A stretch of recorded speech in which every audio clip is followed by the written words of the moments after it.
तो हेलो साथियों, नमस्कार। स्वागत है आपका अपने चैनल सक्सेस जंक्शन एक कदम सफलता की ओर में। और हम लेकर के आ गए हैं आपके लिए एमपीपीएससी मेंस 2021-22 की दृष्टि से अति महत्वपूर्ण वीडियो है। मध्य प्रदेश उद्योग एवं नदी घाटी से संबंधित कुछ महत्वपूर्ण प्रश्न जो हैं, जो ऑब्जेक्टिव टाइप में हम कराएंगे, लेकिन हर एक प्रश्न के बारे में डिटेल में आपको जानकारी देंगे, जिससे कि आप इसको मेंस में लिख भी सकते हैं।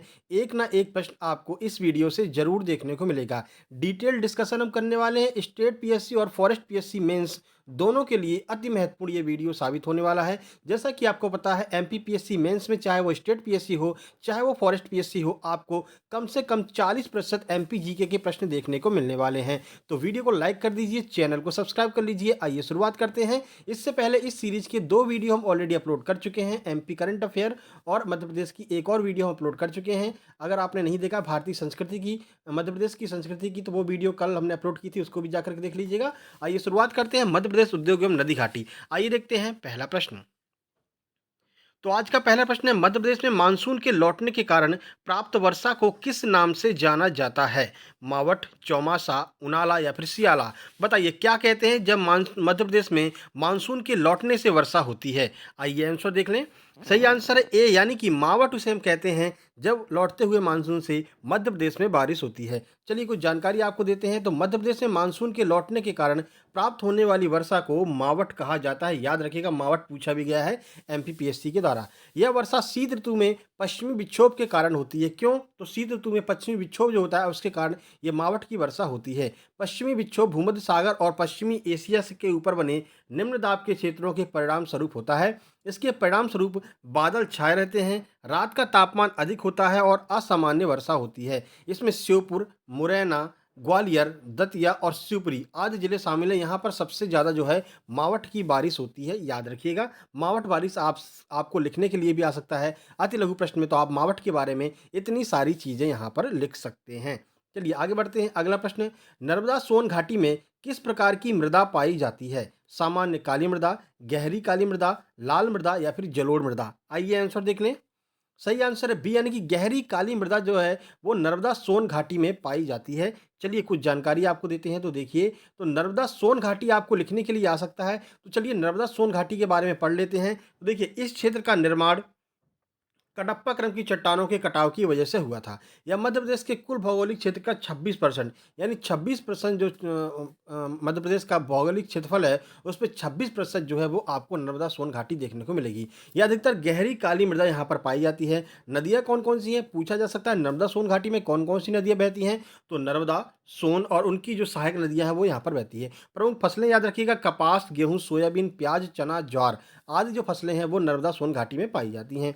आच्छादित जिले कौन कौन से हैं, कहाँ पर ये नर्मदा सोन घाटी कहाँ तक फैली है? तो जबलपुर हो गया आपका, नरसिंहपुर हो गया, नर्मदापुरम, रायसेन, खंडवा, धार और देवास, यहाँ पर जो है नर्मदा सोन घाटी देखने को मिलती है। या विशिष्ट मानसूनी प्रकार की यहाँ पर जलवायु पाई जाती है। औसत तापमान अगर कहें तो गर्मी में 40 डिग्री सेंटीग्रेड और शीत ऋतु में 10 डिग्री सेंटीग्रेड होता है। औसत वर्षा लगभग 125 सेंटीमीटर होती है। इतनी सारी चीज़ें आप नर्मदा सोन घाटी के बारे में लिख सकते हैं। वीडियो को पॉज करके वीडियो को लाइक कर दीजिए, चैनल को सब्सक्राइब भी कर लीजिएगा और नोट्स भी साथ ही साथ में बनाते चलिएगा। आगे बढ़ते हैं। लगातार ये वीडियो आती रहेगी, आप ज़्यादा से ज़्यादा प्यार दीजिएगा, अपने दोस्तों के पास जरूर शेयर कीजिएगा और लगातार प्रैक्टिस करते रहिए। जल्द ही आपकी मेंस की डेट घोषित होने वाली है। जैसे ही मेंस की डेट घोषित होगी, सबसे पहले सक्सेस जंक्शन आपके पास में ये खबर लेकर के आएगा। तो सब्सक्राइब करके लाइक जरूर कर दीजिएगा। राज्य में सुरमा, जिसे हम एंटीमनी कहते हैं, का उत्पादन किस जिले में होता है? शिवपुरी, जबलपुर, ग्वालियर या फिर हरदा? आइए आंसर देख लें। सही आंसर है बी, यानी कि जबलपुर में सबसे ज़्यादा जो है सुरमा का उत्पादन, जिसे एंटीमनी कहते हैं, तो सुरमा उत्पादन जबलपुर में सबसे ज़्यादा होता है। देखिए कुछ जानकारी। तो जबलपुर की बात करते हैं। जबलपुर मध्य प्रदेश का एकमात्र जिला है जहां पर सुरमा या फिर एंटीमनी का उत्पादन होता है। सुरमा उत्पादन जबलपुर, याद रखिएगा। जिले में कुछ मात्रा में उत्पादित अन्य खनिज इस प्रकार हैं। कुछ महत्वपूर्ण खनिज और भी हैं, जैसे कि सफ़ेद संगमरमर हो गया, बॉक्साइड हो गया, लौह अयस्क हो गया, चूना पत्थर, चीनी मिट्टी, स्फतीय, फेरिक ऑक्साइड, सीसा, डोलोमाइट और फ्लोराइड। ये सारी चीज़ें आपको जबलपुर में देखने को मिलती हैं। तो जबलपुर एक तरह से खनिज उत्पादन की दृष्टि से महत्वपूर्ण है जबलपुर। आइए आगे बढ़ते हैं और अगला प्रश्न देखते हैं। मध्य प्रदेश सरकार ने अपनी पहली खनिज नीति कब पेश की थी? आपको पता है खनिज नीति से लगातार प्रश्न आते रहते हैं। तो खनिज नीति के बारे में डिटेल में आपको बताएँगे। पहले देख लेते हैं कब पहली खनिज नीति आई थी मध्य प्रदेश की।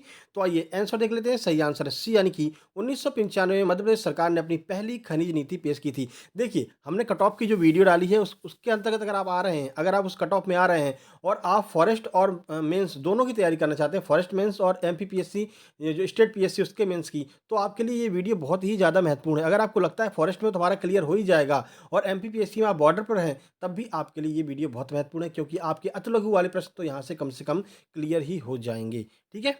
चलिए आगे बढ़ते हैं। देखिए, तो मध्य प्रदेश में 30 प्रकार के खनिज हैं, जिनमें से 23 का उत्पादन इसी राज्य में होता है। ठीक है? 30 प्रकार के खनिज पाए जाते हैं, लेकिन उत्पादन जो है वो 23 प्रकार के खनिजों का उत्पादन होता है। मध्य प्रदेश खनिज निगम की बात करें तो 1962 में मध्य प्रदेश खनिज निगम की स्थापना की गई थी, याद रखिएगा।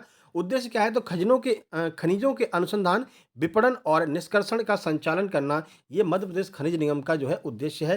चलिए खनिज नीति की बात करते हैं तो मध्य प्रदेश सरकार ने 1995 में अपनी पहली खनिज नीति जारी की थी और वर्तमान में नवीनतम खनिज नीति कौन सी है? तो 2010 की जो खनिज नीति है वो वर्तमान में नवीनतम खनिज नीति है। इतनी सारी जानकारी आपके लिए अति महत्वपूर्ण थी, याद रखिएगा। वीडियो को लाइक जरूर कर दीजिएगा। चलिए आगे बढ़ते हैं। तो भारत की पहली आईएसओ प्रमाणित ट्रेन इनमें से कौन सी है? क्योंकि भारत की पहली है तो आपके लिए अति महत्वपूर्ण है। शान भोपाल, रेवांचल एक्सप्रेस, क्षिप्रा एक्सप्रेस या फिर निजामुद्दीन एक्सप्रेस। आइए आंसर देख लेते हैं। तो इसका सही आंसर है ए यानी कि शान भोपाल जो है वो भारत की पहली आईएसओ प्रमाणित ट्रेन है। आइए कुछ जानकारी आपको देते हैं। तो देखिए, शान भोपाल के बारे में बात करें तो यह भारत की पहली आईएसओ प्रमाणित ट्रेन है, याद रखिएगा। हबीबगंज एक्सप्रेस या भोपाल एक्सप्रेस के रूप से भी जानी जाती है। इसका नाम हबीबगंज एक्सप्रेस और भोपाल एक्सप्रेस भी कहते हैं इसको। ठीक है? इसे साल 2003 में आईएसओ 9001 2000 सर्टिफिकेशन मिल चुका है। ट्रेन की शुरुआत 1999 में हुई थी और यह भोपाल और दिल्ली के बीच में चलती है, याद रखिए। भोपाल और दिल्ली के बीच में शान भोपाल चलती है। 701 किलोमीटर की दूरी तय करते हुए इसमें कुल 8 ठहराव हैं, कुल 8 स्टॉपेज हैं। 701 किलोमीटर की दूरी ये दिल्ली से भोपाल के बीच में करती है, यानी भारत की राजधानी से मध्य प्रदेश की राजधानी तक चलती है शान भोपाल। यह पश्चिम मध्य रेलवे द्वारा संचालित होती है। कौन संचालित करता है? तो पश्चिम मध्य रेलवे इसको संचालित करता है। चलिए आगे बढ़ते हैं। अगला प्रश्न, बीर सिंहपुर जल विद्युत संयंत्र की विद्युत उत्पादन क्षमता कितनी है? अभी हाल ही में ये चर्चा में रहा है बीर सिंहपुर जल विद्युत उत्पादन केंद्र। तो 50 मेगावाट, 90 मेगावाट, 15 मेगावाट वाट या फिर 20 मेगावाट। चलिए आंसर देखें। सही आंसर इसका डी यानी कि 20 मेगावाट जो है वो बीर सिंहपुर जल विद्युत संयंत्र की विद्युत उत्पादन क्षमता है। चलिए कुछ जानकारी देख लेते हैं। तो बीर सिंहपुर जल विद्युत संयंत्र की अगर हम बात करें तो मध्य प्रदेश के उमरिया जिले में है। कहाँ पर? मध्य प्रदेश के उमरिया जिले में स्थित है। इसकी स्थापना 1991 में Madhya Pradesh power generation company limited के द्वारा की गई थी। कब? 1991 में। यह जोहिला नदी पर निर्मित है। यह संयंत्र की बिजली उत्पादन क्षमता 20 मेगावाट है। इसने 2006 में विद्युत उत्पादन शुरू किया था। कब? 2006 में विद्युत का उत्पादन शुरू किया था। उत्पन्न विद्युत की आपूर्ति आईपीसीए लैबोरेटरीज लिमिटेड और निकोलस पीरा मिल इंडिया लिमिटेड के द्वारा की जाती है। ये बहुत महत्वपूर्ण जानकारियां हैं जो आपको नोट डाउन कर लेना है। चलिए आगे बढ़ते हैं। अगला प्रश्न, मध्य प्रदेश का एकमात्र जिला कौन सा है जहां पर एस्बेस्टस पाया जाता है? ये बहुत ही महत्वपूर्ण प्रश्न है, स्टार मार्क कर लीजिएगा। बड़वानी, झाबुआ, उज्जैन, गुना। आइए आंसर देख लेते हैं इसका। सही आंसर है बी यानी कि झाबुआ में जो है एकमात्र ऐसा जिला है मध्य प्रदेश का जहां पर एस्बेस्टस पाया जाता है। चलिए देख लेते हैं कुछ महत्वपूर्ण जानकारी। तो मध्य प्रदेश में एस्बेस्टस की बात करें तो मुख्य रूप से झाबुआ जिले में ये पाया जाता है। ये बालाघाट, सिवनी, सीधी, टीकमगढ़, नरसिंहपुर, नर्मदापुरम में भी अल्प मात्रा में पाया जाता है, लेकिन मुख्य रूप से जो है ये झाबुआ में पाया जाता है। एस्बेस्टस क्या होता है आइए देख लेते हैं। तो यह एक मुलायम और लचीले रेशों से बनता है। यह गर्मी, बिजली और जंग के लिए प्रतिरोधी है। उपयोग कहाँ पर करते हैं? तो जहाज़ों, ट्रेनों की बोगियों और बोर्डों की चादरें बनाना जो है यहाँ पर एस्बेस्टस का उपयोग होता है। इसका उपयोग कपड़े, कागज, सीमेंट, प्लास्टिक और अन्य सामग्री बनाने में भी किया जाता है। याद रखिएगा एस्बेस्टस कहाँ पर पाया जाता है? तो झाबुआ में सबसे ज़्यादा एस्बेस्टस पाया जाता है। आगे बढ़ते हैं। मध्य प्रदेश में पहली जैविक कृषि इकाई किस स्थान पर स्थापित की गई थी? छतरपुर, इंदौर, बड़वानी, गुना। आइए आंसर देख लें। सही आंसर है बी यानी कि इंदौर में जो है मध्य प्रदेश में पहली जैविक कृषि इकाई स्थापित की गई थी। कुछ जानकारी देखते हैं। तो देखिए, पहली जैविक कृषि इकाई मध्य प्रदेश के इंदौर में स्थापित की गई थी। मध्य प्रदेश जैविक कृषि 2019 के तहत सबसे अधिक भूमि वाला राज्य है। और जैविक कृषि वाला पहला राज्य कौन सा है? याद रखिएगा भारत में पहला राज्य है सिक्किम, जहाँ पर जैविक कृषि सबसे पहले प्रारंभ हुई थी। ठीक है? चलिए, इसमें 756 हेक्टेयर भूमि शामिल है। इसके बाद राजस्थान और फिर इसके बाद राजस्थान फिर महाराष्ट्र का नंबर है। पहले नंबर पर मध्य प्रदेश है जिसमें सबसे अधिक जैविक कृषि वाली भूमि है। राज्य में जैविक किसानों की संख्या 1,91,000 है। राज्य ने वर्ष 2019-20 में इतने टन जैविक कृषि उत्पाद का निर्यात किया था। राज्य के 16 जिले जैविक कृषि योजना के तहत शामिल हैं और प्रदेश के 1800 गाँव में जैविक कृषि जो है की जाती है। ठीक है? जैविक कृषि का मतलब है कि जो आपकी जो जैविक खाद होती है, जैसे कि गोबर वगैरह हो गया, ठीक है? गोबर गैस से जो उत्पन्न होती हैं, ये सारी चीज़ें मिलाकर के जो जैविक कृषि की जाती है, ऐसी कृषि को हम जैविक कृषि कहते हैं, जिसमें कि ना यूरिया वगैरह का इस्तेमाल नहीं होता है, जैविक खाद का जो इसमें इस्तेमाल होता है, गोबर वगैरह का, ठीक है? निम्नलिखित में से कौन-सा सुमेलित नहीं है? याद रखिएगा, इसमें पूछा गया है कि सुमेलित नहीं है। सिंध परियोजना शिवपुरी में है, कोलार परियोजना सीहोर में है, गोई परियोजना बड़वानी में है या फिर थंवर परियोजना बालाघाटी में है। बताइए कौन-सा इसमें सुमेलित नहीं है? सही आंसर है डी, यानी कि थंवर परियोजना बालाघाटी में नहीं है। आइए देख लेते हैं थंवर परियोजना कहाँ पर स्थित है, तो देखिए इसका आंसर थंवर परियोजना की बात करते हैं। ये बहुत ही महत्वपूर्ण परियोजना है, क्योंकि ये लगातार जो है व्यापम के द्वारा पूछी जाती रहती है, तो इसको एमपीपीएससी भी कवर कर सकता है मेंस एग्जाम में। यह परियोजना मंडला जिले के झूलपुर गांव में थंवर नदी पर बनाई गई है, ठीक है? कहाँ पर? झूलपुर गांव में मंडला जिले में थंवर नदी पर बनाई गई है। यह 1977 में स्थापित किया गया था और 1980 में इसने काम करना चालू कर दिया था, ठीक है? यह मंडल जिले में 18-21-2 हेक्टेयर भूमि की सिंचाई करती है। कौन सी ये? थंवर परियोजना, ठीक है? 18,212 हेक्टेयर जमीन की जो है सिंचाई करती है। अब थंवर नदी की बात कर लेते हैं, क्योंकि थंवर परियोजना है तो थंवर नदी पर ही बनाई गई होगी। तो चलिए थंवर नदी की बात करते हैं, तो मंडला जिले के पास चिरन डोंगरी में जो है इसका उद्गम है, किसका? थंवर नदी का। सिवनी और मंडला जिले की सीमा के पास बैनगंगा नदी में जाकर के ये समाहित हो जाती है। उद्गमित होती है कहाँ से? मंडला जिले के पास चिरन-डोंगरी से, और बैनगंगा नदी में ये समाहित हो जाती है। हलोन और चकोर इसकी सहायक नदियाँ हैं, किसकी? थंवर नदी की। इसके किनारे कौन सा शहर है? तो नैनपुर और पिंडराई जो है वो इसके किनारे स्थित हैं, याद रखिएगा। आगे बढ़ते हैं, अगला प्रश्न है, निम्नलिखित में से कौन सही सुमेलित है? इससे पूछा गया है, सुमेलित है। लहसुन नीमच में होता है, शहद रीवा में होता है, संतरा बैतूल में होता है या फिर उपरोक्त सभी। तो चलिए इसका आंसर देख लेते हैं। इसका सही आंसर है सी, यानी कि संतरा जो है वो बैतूल में होता है। यही एकमात्र जो है वो बिल्कुल सही सुमेलित है। बाकी आपको पता है शहद सबसे ज़्यादा मुरैना में होता है, क्योंकि यहाँ पर सरसों की खेती बहुत होती है। तो जहाँ सरसों की खेती ज़्यादा होगी वहाँ पर फूलों का रस ज़्यादा मिलेगा, मधुमक्खियाँ ज़्यादा होंगी तो शहद का उत्पादन भी ज़्यादा होगा। लहसुन की बात करें, लहसुन खंडवा में सबसे ज़्यादा पाया जाता है। चलिए देखिए, बैतूल मध्य प्रदेश में संतरे का शीर्ष उत्पादक है। या छिंदवाड़ा, शाजापुर, भोपाल, नरसिंहपुर, नीमच और मंदसौर जिलों में भी उगाया जाता है क्या? संतरा, लेकिन बैतूल में सबसे ज़्यादा, ठीक है? वहीं अगर इंडिया की बात करते हैं तो नागपुर में संतरा सबसे ज़्यादा उगाया जाता है। यह संतरा यूरोपीय बाजारों में निर्यात किया जाता है। कृषि निर्यात क्षेत्र बैतूल में स्थापित है। याद रखिए, कृषि निर्यात क्षेत्र जो है संतरे का वो बैतूल में स्थापित है। राज्य संतरे की मैड्रिन किस्म का उत्पादन करता है। कौन सी किस्म है? मैड्रिन किस्म जो है वो यहाँ पर पाई जाती है। चलिए आगे बढ़ते हैं। अगला प्रश्न है, मध्य प्रदेश में निम्नलिखित में से कौन सी नदी उत्तर पूर्व दिशा में नहीं बहती है? यानी कि ये अगर हम बात करते हैं, देखिए ये, तो इस दिशा में कौन सी नदी नहीं बहती उत्तर पूर्व में, ठीक है? तो सोन नदी है, केन है, पेंच है, टोंस से। बताइए कौन सी नदी है जो उत्तर पूर्व में नहीं बहती है? आंसर की बात करें, सही आंसर है सी, यानी कि पेंच नदी जो है वो उत्तर पूर्व में नहीं बहती है। पेंच कहाँ पर बहती है? आपको पता है, पेंच जो है वो दक्षिण दिशा की ओर बहती है। देखिए पेंच नदी की बात करते हैं, तो पेंच नदी का उद्गम छिंदवाड़ा के अमरवाड़ा पर्वत से होता है। महाराष्ट्र में नागपुर जिले में कामठी के पास बैनगंगा नदी में जाकर के ये मिल जाती है, ठीक है? पेंच नदी, और यह दक्षिण की ओर बहने वाली नदी है, इसलिए यही इसका आंसर हो जाएगा। आगे बढ़ते हैं। केंद्रीय कृषि अभियांत्रिकी संस्थान कहाँ पर स्थित है? भोपाल में, खंडवा में, नीमच में, नर्मदापुरम में। फैक्ट वाला प्रश्न है, आइए देख लेते हैं, फिर इसके बारे में डिटेल में जानकारी भी आपको देंगे। सही आंसर है बी, यानी कि खंडवा में स्थित है केंद्रीय कृषि अभियांत्रिकी संस्थान।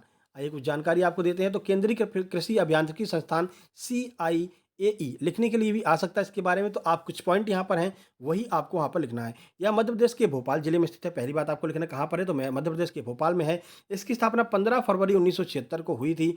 यह कृषि अभियांत्रिकी के क्षेत्र में अनुसंधान और विकास के उद्देश्य से स्थापित किया गया था। देखिए पहले आपको लिखना है कहाँ पर स्थापित है, उसके बाद लिखना है कब इसकी स्थापना की गई, उसके बाद लिखना है कब इसका उद्देश्य क्या है, और ठीक है, और किसकी सहायक कंपनी है, तो यह भारतीय कृषि अनुसंधान परिषद CISR की सहायक कंपनी है, ठीक है? यह कृषि और किसान कल्याण मंत्रालय के तहत कार्य करता है। बस इतने टॉपिक अगर आप, इतने पॉइंट अगर आप लिख देते हैं अति लघु में, तो ये आपके लिए सफिशियंट होगा। चलिए आगे बढ़ते हैं। बुंदेलखंड पठार की सबसे ऊंची चोटी सिद्ध बाबा किस पहाड़ी पर स्थित है? कहाँ पर स्थित है सिद्ध बाबा की चोटी? भांडेर पहाड़ी पर, महादेव पहाड़ी पर, कैमूर पहाड़ी पर या फिर राजपीपला पर? आइए आंसर देखें।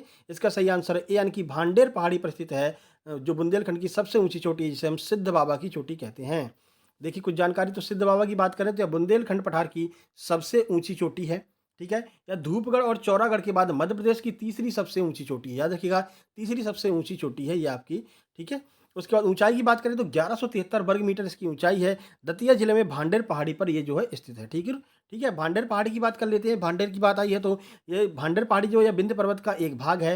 यह राज्य के उत्तरी भाग तक फैला हुआ है। बाघ पहाड़ी इन्हीं इन्हीं पहाड़ी का जो है हिस्सा है। इस श्रेणी में कालिंजर आता है, अजियार आता है, दतिया और ग्वालियर का किला जो है वो इन्हीं जो ग्वालियर किला जो आपको इतनी ऊंचाई पर दिखाई देता है वो इसी भांडेर पहाड़ी के अंतर्गत आता है। ठीक है, चलिए आगे बढ़ लेते हैं। तो सिद्ध बाबा और भांडेर दोनों हमने आपको यहाँ पर क्लियर करा दिया। भूरा खो जलप्रपात मध्य प्रदेश के किस जिले में स्थित है? रतलाम, नीमच, शिवपुरी, डिंडोरी। आइए आंसर देखें। सही आंसर सी यानी कि शिवपुरी में स्थित है भूरा खो जलप्रपात। कुछ जानकारी देखते हैं।